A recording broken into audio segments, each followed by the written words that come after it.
أفادت محكمة بيتربورو الجزئية في مدينة كامبريدج البريطانية بأن المتهم في قضية مقتل الطالب السعودي محمد القاسم في مدينة كامبريدج هو شاب يدعى تشزكوريغان، ويبلغ من العمر 21 سنة، وقد عقدت أولى جلسات الاستماع صباح اليوم الأحد 4 أغسطس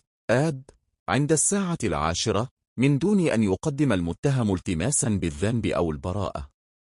وأوضحت المحكمة البريطانية خالو اندبندنت عربية أن لائحة الاتهام الموجهة إلى كوريغان تتضمن تهمتين، وهما القتل وحيازة سلاح في مكان عام، وهو عبارة عن سكين مطبخ.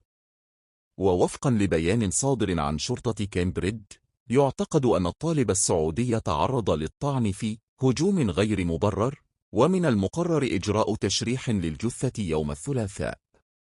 وفي سياق متصل، كشفت محكمة التاج الجنائية في كامبريدج اندبندنت عربية بأن جلسة التحضير للإقرار بالذنب أو البراءة وجدولة المحاكمة ستعقد صباح الأربعاء المقبل 6 أغسطس عند الساعة 10:30 صباحا، وستكون علنية.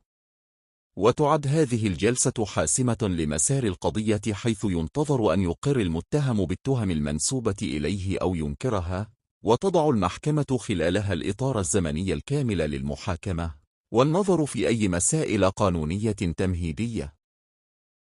وتوضيح العقوبات المحتملة في حال الإدانة.